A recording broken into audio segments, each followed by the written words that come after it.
Bismillah, alhamdulillah, wassalatu wassalamu ala rasulillah wa ala alihi wa mawalah, la haula wa la quwata illa billah, wa ba'du. Pada pertemuan kali ini kita akan membahas tentang bantuan hukum dalam perspektif Islam. Bahwasanya membantu orang itu merupakan sesuatu yang bernilai ibadah begitu. Kemudian membantu orang tidak terlepas kepada orang baik saja.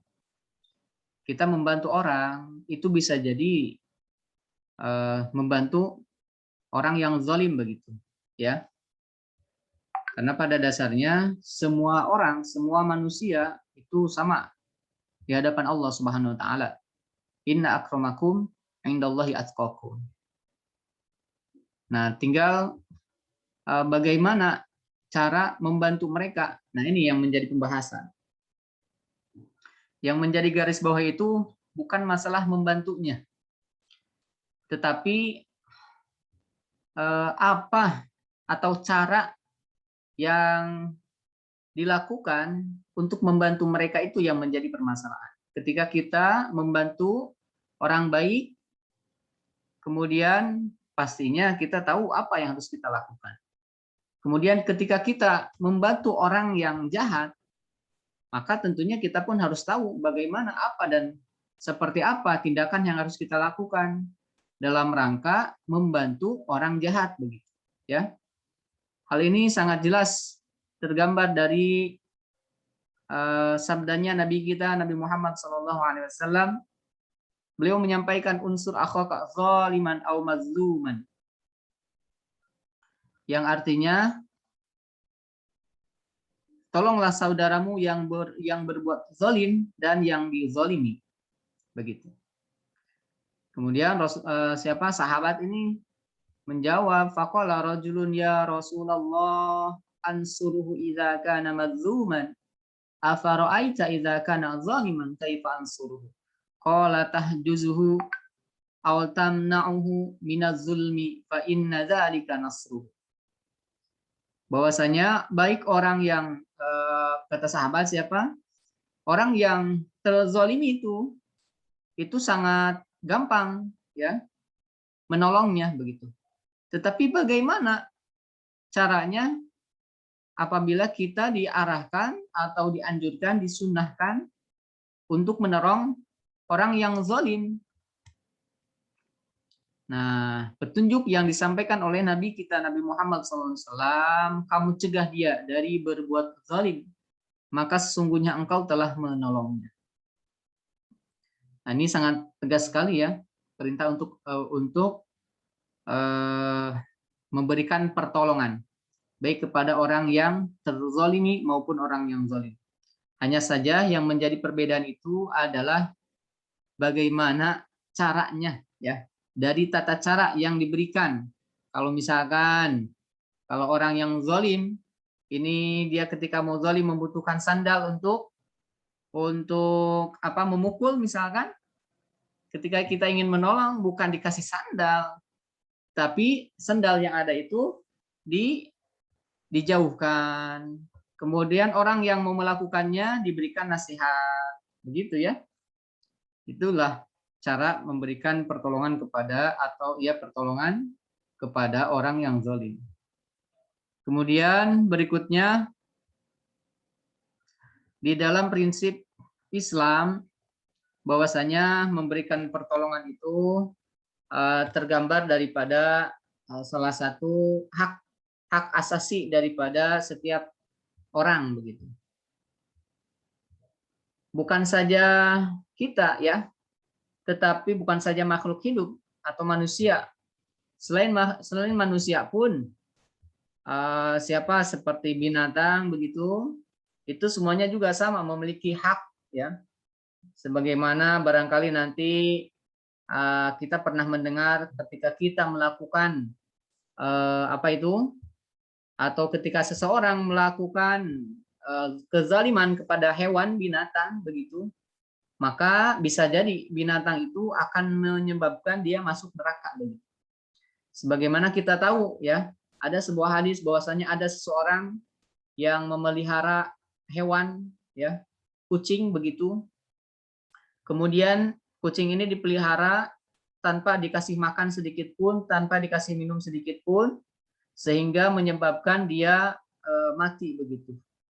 Nah, di akhirat kucing ini ternyata tidak sebegitu mudahnya, tetapi dia meminta pertanggungjawaban daripada si pemeliharanya ini. Sehingga apa yang dilakukan oleh si pemelihara ini itu menyebabkan dia masuk neraka. Artinya siapapun bukan saja manusia, terlebih manusia ya. Karena manusia itu adalah makhluk yang terhormat dan sangat mulia di sisi Allah Subhanahu wa taala. Nah, salah satu landasan di dalam memberikan pertolongan kepada siapapun itu, termasuk pada manusia ini, itu salah satunya adalah didasarkan kepada hak asasi yang dimiliki oleh setiap manusia. Di antaranya adalah hak manusia untuk hidup. Qul ta'alau atlu ma harrama rabbukum 'alaikum alla tusyriku bihi syai'a wa bil walidayni ihsana wa la taqtulu auladakum min imlaq nahnu narzuqukum wa iyyahum. Di sini disebutkan tidaklah boleh kita membunuh siapa? Wala taqtulu auladakum. Tidak boleh membunuh anak-anak kita, termasuk yang lainnya ya. Bahkan orang yang membunuh dengan sengaja di dalam hududnya itu termasuk kepada perbuatan qisas. Dan bisa jadi sanksinya itu adalah dibunuh kembali begitu kalau dia membunuh dengan sengaja. Artinya setiap orang memiliki hak untuk hidup dengan baik. Kemudian yang berikutnya berkaitan dengan persamaan manusia di hadapan Allah Subhanahu wa taala. Hal ini bisa kita lihat surah Al-Hujurat ayat 13. A'udzubillahi minasyaitonir rajim. Ya ayyuhan nasu inna khalaqnakum min dzakari wa unsa wa ja'alnakum syu'uban wa qabaila lita'arafu. Inna akramakum 'indallahi atqakum. Innallaha 'alimun khabir. Kita sangat familiar dengan ayat ini. Allah menyampaikan, wahai sekalian manusia, sesungguhnya kami menciptakan kalian dari laki-laki dan perempuan.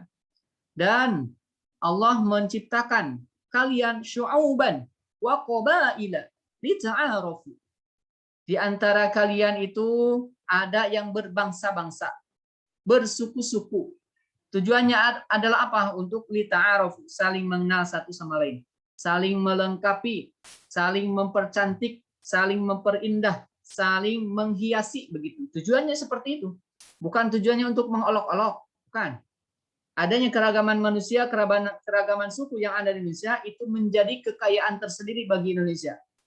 Sehingga ini menjadi local wisdom dan menjadi magnet tersendiri untuk mendatangkan pariwisata seperti itu ya. Dan inna akramakum indallahi atqakum. Sungguhnya orang yang mulia di hadapan Allah adalah mereka yang paling bertakwa. Itu ya persamaan manusia di hadapan Allah. Sehingga apabila ada satu di antara manusia yang sedang memiliki masalah di dalam hukum, hendaklah dibantu begitu ya. Karena setiap manusia itu sama. Kemudian hak dari setiap manusia untuk mendapatkan keadilan. Di antaranya surah Al-Maidah ayat 2 dan ayat 8. Wala ta'awanu 'alal itsmi wal 'udwan. Ayat sebelumnya sebetulnya ini terpotong ya. Wa ta'awanu 'alal birri wat taqwa wala ta'awanu 'alal itsmi wal 'udwan wattaqullaha innallaha syadidul 'iqab. Bahwasanya Allah memerintahkan kepada kita, tolong menolonglah kamu dalam mengerjakan kebajikan dan takwa. Wala ta'awanu 'alal itsmi wal 'udwan, dan janganlah tolong menolong dalam berbuat dosa dan pelanggaran. Artinya ketika kita menolong orang yang dalam kesulitan, kita bayangkan betapa saudara kita, baik itu tetangga ataupun yang lainnya, tidak banyak mereka yang memahami bagaimana hukum-hukum yang berlaku. Apakah itu berkaitan dengan hukum kebendaan, waris, wakaf, zakat. Apakah itu berkaitan dengan perkawinan, seperti perkawinan yang setelah pelaksanaannya harus dicatatkan. Itu juga untuk menjaga ya, menjaga kepentingan dan apa ya? Ya kalau salah satunya itu untuk menegakkan maqasidus syariah juga.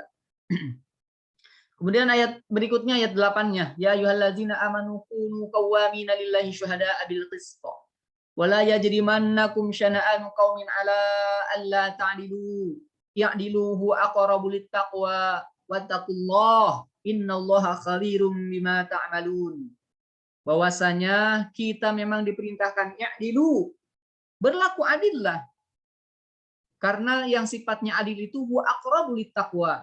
Itu sangat mendekatkan kepada ketakwaan. Setiap manusia itu memiliki hak untuk mendapatkan keadilan. Seperti kelas ini, salah satu di antara kalian apabila ada yang saya istimewakan, maka yang lain berhak untuk menuntut. Kenapa saya tidak diperlakukan seperti itu? Berhak.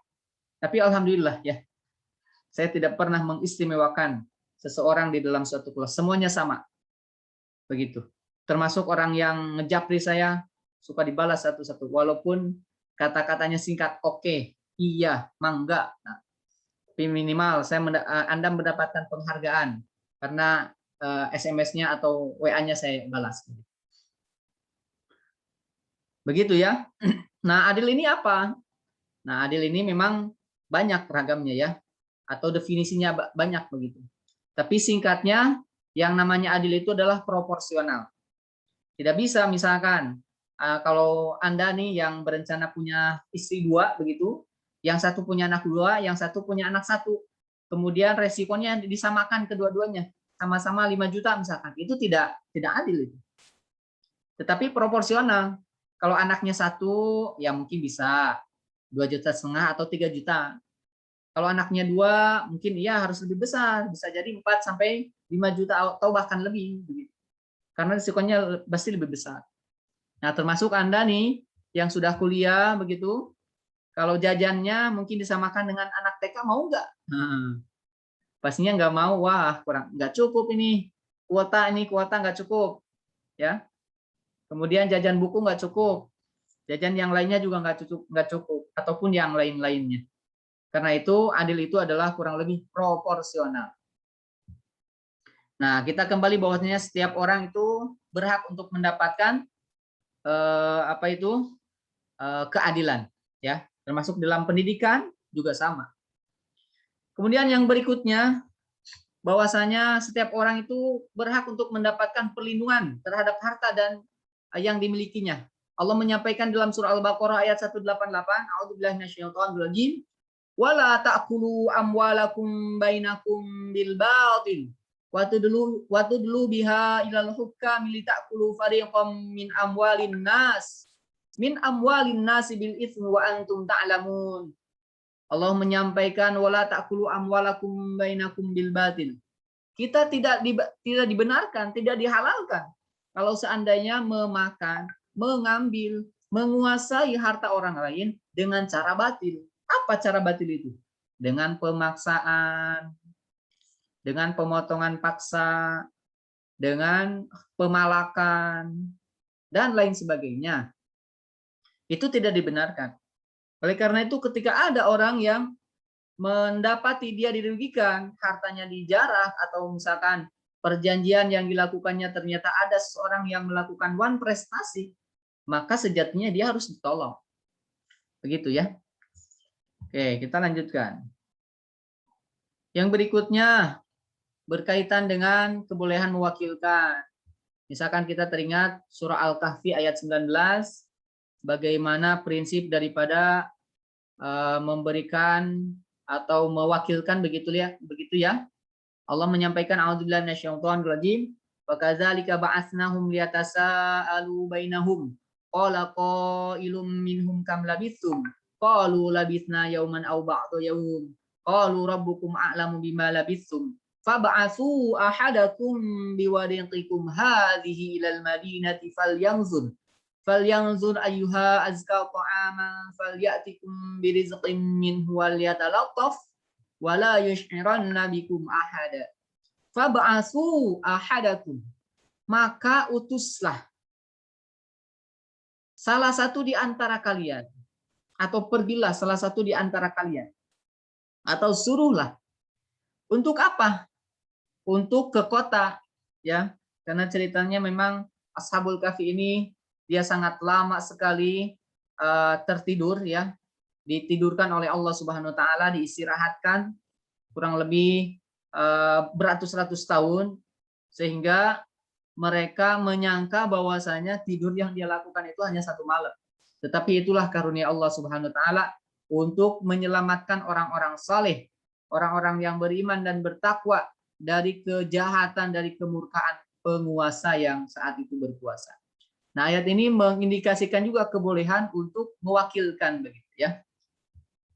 Dari beberapa ayat yang sudah kita sampaikan tadi, bahwasanya memang setiap manusia itu memiliki hak asasi, memiliki hak yang melandasi dirinya untuk hidup di dunia ini. Bukan saja hak secara pribadi begitu ya, tetapi hak umumnya pun dia harus dapatkan. Oleh karena itu ketika dia atau hak-haknya terganggu, maka dia diperbolehkan atau wajib untuk diberikan bantuan begitu. Sehingga tadi kita diperintahkan juga wa ta'awanu 'alal birri wat taqwa wa la ta'awanu 'alal itsmi wal 'udwan. Adik-adik yang dirahmati oleh Allah Subhanahu wa taala, berikutnya ini berkaitan dengan konsep pemenuhan hak asasi manusia. Subhi Mahmasani menyebutkan bahwasanya secara normatif yang namanya hak asasi manusia berpijak pada prinsip al-musawat, yaitu persamaan, dan al-hurriyah atau kebebasan. Dalam norma-norma syariat, bahwa asas paling fundamental tentang harkat dan martabat kemanusiaan lebih didasarkan pada pemenuhan hak dan kewajiban yang melekat pada setiap manusia. Tanpa ada diskriminasi, tanpa ada pengecualian, tanpa melihat suku, warna kulit, bahasa, dan lain sebagainya. Karena pada dasarnya yang tadi disampaikan, bahwasanya setiap manusia itu berbangsa-bangsa, bersuku-suku, itu adalah sunnatullah. Itu adalah salah satu yang sudah Allah tetapkan. Sehingga yang menjadi garis bawahi kita itu adalah inna akramakum indallahi atqakum. Orang yang paling mulia si Allah itu adalah orang yang bertakwa. Dan itu harus menjadi pegangan kita sebagai muslim. Tidak mengecilkan, tidak mengucilkan orang lain, teman kita atau siapapun. Tetapi yang harus kita muliakan, yang harus kita kedepankan adalah al-musawah. Sama-sama, derajat yang sama, kita itu memiliki persamaan, derajat yang sama di hadapan Allah Subhanahu wa taala, kecuali orang yang bertakwa. Karena pada hakikatnya ketika kita dilahirkan, kita dalam keadaan mulia. Kita dalam keadaan terhormat gitu ya. Kemudian yang berikutnya tentang bantuan hukum. Ini di dalam istilahnya ada yang disebut al-wakalah fil khusumah, atau ada juga yang menyebutnya tentang al-mahami gitu ya. Said Sabiq menyebutkan al-wakalah adalah pelimpahan kekuasaan oleh seseorang kepada yang lain dalam hal-hal yang dapat diwakilkan. Memang al-wakalah ini lebih dalam konteks umum begitu ya. Al-wakalah masih bersifat umum, mencakup semua aktivitas perwakilan di bidang muamalah seperti dagang, kemudian ini wakil rakyat juga, wakil penguasa dan lain sebagainya yang bersifat muamalah, maka hakikatnya bisa diwakilkan. Kemudian ada lagi yang bersifat khusus, al-wakalah fil khusumah, yaitu kuasa hukum. Al-khusumah secara etimologinya memang dalam arti pertikaian begitu. Nah, ketika yang namanya gugat-menggugat di dalam peradilan, apakah itu peradilan agama ataupun pengadilan umum, maka di sana ada pertikaian, ada sengketa. Karena itu ketika orang bersengketa maka harus dibantu ya, harus ditolong. Apanya yang harus ditolong? Ya kalau salah ya dibenerin. Kalau misalkan dia benar, dia dikasih petunjuk. Begitu. Jangan sampai dia mah udah salah terus membuat kesalahan baru. Nah, itu yang menjadi tambah bermasalah, yang menjadikan negara kita tidak pernah damai begitu ya, tidak pernah tentram. Tetapi kalau seandainya orang yang zalim kemudian kita dampingi, kemudian kita sampaikan juga bahwasanya yang dilakukan itu adalah salah, maka sedikit-sedikit dia pun akan mendapatkan siraman rohani, siraman qalbi. bisa jadi ya dia akan mendapatkan hidayah dari Allah Subhanahu wa taala. Kemudian yang berikutnya tentang konsep filsafat hukum Islam sebetulnya ya, bahwasanya dalam hal ini memberikan bantuan kepada yang lainnya pun bagi kita ya seorang muslim itu tidak terlepas dari 3 konsep utama. Yang pertama tentang mafhumul insan, tentang pemahaman manusia. Kita tahu manusia itu diciptakan oleh Allah Subhanahu wa taala dan dia memiliki tugas dan kewajiban. Pada suatu ketika nanti di akhirat dia akan ditanyakan oleh Allah Subhanahu wa taala, ya. Kullukum ra'in wa kullu ra'in mas'ulun an ra'iyati. Setiap diri kita adalah pemimpin dan setiap pemimpin pasti akan ditanyakan, ya. Kemudian yang kedua konsep tentang hak dan kewajiban. Mafhumul hukuk al-wajibat. Kita sebagai manusia itu memiliki hak, memiliki kewajiban. Apa yang menjadi kewajiban kita sebagai muslim? Ya beribadah kepada Allah Subhanahu wa taala, ya. Bahwasanya Allah menciptakan manusia, jin dan lain sebagainya kecuali untuk beribadah kepada Allah. Nah, itu ketika kita mendampingi kita harus arahkan bahwasanya setiap manusia itu terutama muslim memiliki kewajiban untuk beribadah kepada Allah. Kemudian konsep yang ketiga adalah tentang penegakan hukum hak asasi manusia. Nah, setelah kita memahami apa itu yang menjadi permasalahannya, apa yang menjadi pertikaiannya, maka kita harus sampaikan bahwasanya hukum yang berlaku ini adalah itu. Kemudian cara menyelesaikan seperti ini dan kita arahkan bahwasanya pertikaian itu tidak akan pernah ada akhirnya. Tetapi perdamaian itu yang akan mendapatkan kesejukan, ketentraman baik dia ketika dia hidup ataupun setelah dia meninggal. Seperti masalah pembagian waris misalnya. Ketika dalam satu keluarga itu ada pertikaian, maka bisa dipastikan pertikaian itu tidak akan selesai apabila keinginan dari masing-masing itu tidak tercapai.